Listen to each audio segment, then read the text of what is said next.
امرالله صالح قرآن را اگر غلط خواندی سکوت کردیم، گفتیم شاید زیر تاثیر رفته باشی و قرآن را غلط خواندی. الله فقد استمسك بالعروة الوثقى لا انفصام لها والله. انسان بعضی وقت زیر تاثیر بره خب اشتباه میکنه، گفتیم شاید زیر تاثیر رفته باشی. شیخ الاسلام ابن تیمیه رحمه الله او را توهین کردی و نامش را غلط گفتی، گفتیم که شاید نشناسی، معذور دانستیم تو. حالا میخوام این نکته رو بگم، این بحث طالب و غیر طالب نیست، مسائل دین هست، مسائل دین. برای آقای امرالله صالح این حرف را میگویم، میگی طالب هیچ چیزی نداره جز یک اصطلاح نعوذ بالله مبهم و مجهول به نام اسلامی. غیر از یک اصطلاح مبهم مجهول هر چیزی که از پیششان پرسان میکنن اقتصاد چگونه باشه اسلامی باشه، به نام اسلامی. این پیام ما به گوش تو برسه. اگر کافری سمت خود را مشخص کن، اگر مسلمانی درجات علمی و شرعی خود را بلند ببر. متوجه باش، تو میگی که هر پسوند و پیوندی که طالب با ما گفتگو میکنه میگی اسلامی داشته باشه. بله، قرآن میگه ادخلوا فی السلم کافه، وقتی داخل اسلام میشی به تمام معنا مسلمان باش.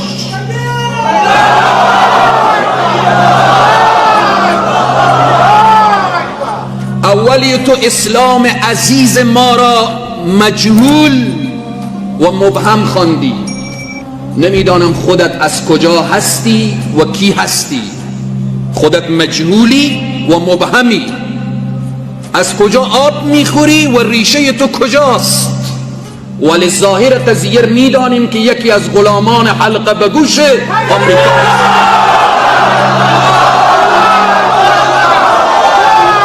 این را بدان، نحن قوم اعزنا الله بالاسلام فمهما ابتغینا العزة فی غیره اذلنا الله.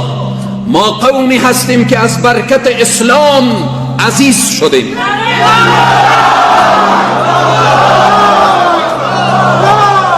غیر از اسلام دیگه هر چیزی را طلب بکنیم ذلیل میشیم.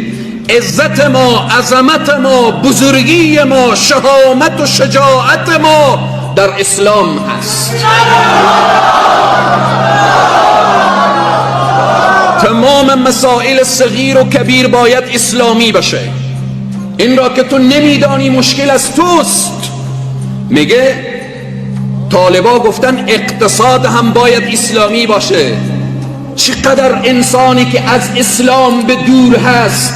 بله، لباس پوشیدن من و تو باید اسلامی باشه. قضایای صغیر و کبیر، قضایای صغیر و کبیر، حمام رفتن باید اسلامی باشه. اقتصاد که مسئله کلی هست، پس سیاست باید سیاست اسلامی باشه، اقتصاد اسلامی باشه، فرهنگ فرهنگ اسلامی باشه، چون جامعه جامعه اسلامی هست.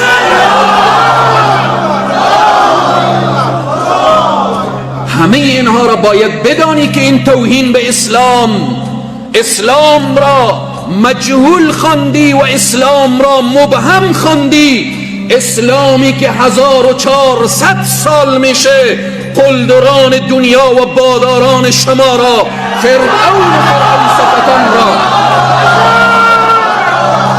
فرعون و فرعون صفتان را به زانو در آورده. تو امروز اسلام عزیز را مبهم و مجهول میگی و 4 تا انسانهای فاسق و فاجر و ملحد با یه حرفت و قهقه میزنه میخنده. این را بدان که در سرزمین اسلامی هستی و لاف اسلامیت میزنی وقتی میخندی میگی آب و هوا را هم شاید بگن که اسلامی. فقط هم یک جمله از پیششان مانده که آب و هوا چه قسم باشه اسلامی باشه، دیگه خب هیچ پاسخ. بله، رسانه های اسلامی را نشنیده ای که وقتی که از آب و هوا میگن فردا بارانی است به مشیت الهی، به مشیت الهی فردا باران میشه، به مشیت الهی فردا ابر میآیه، به مشیت الهی فردا گرم یا سرده. بله، آب و هوا هم باید موافق به شریعت مقدس اسلام برای بندگان الله بیان بشه.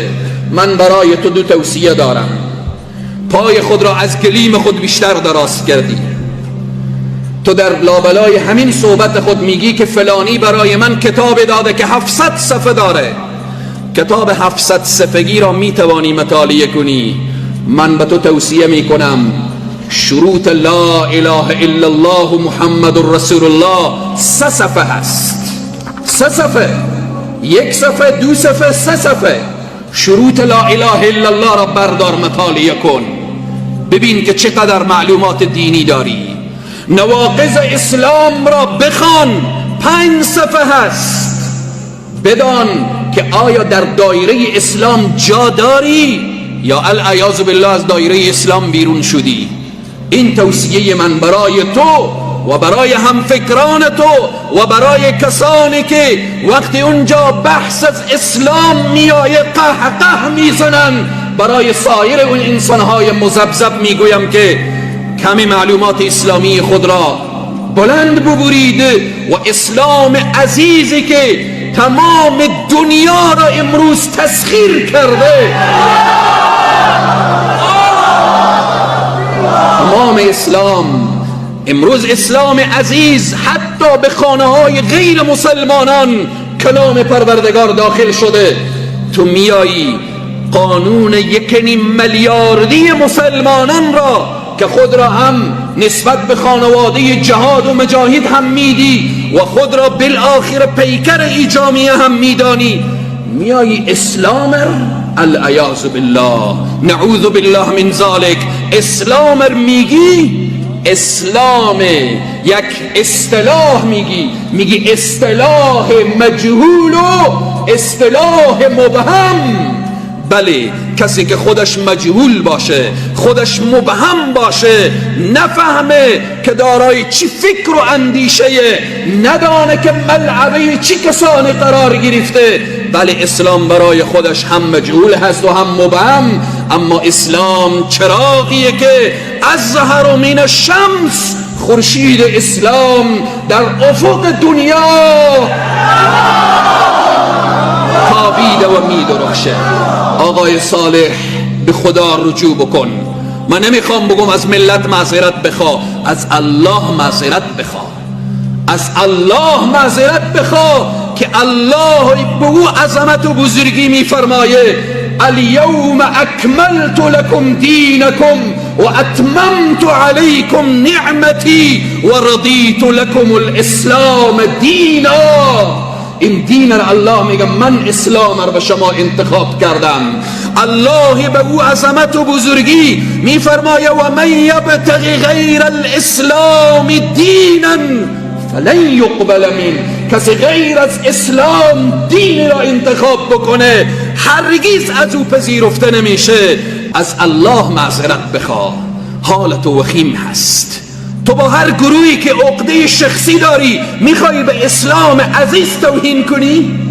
تو عقده شخصی خود را میخواهی بالآخره با اسلامی که الله از فوق آسمان ها نازل کرده، میخوای عقده شخصی خود را توهین به مقدسات داشته باشی؟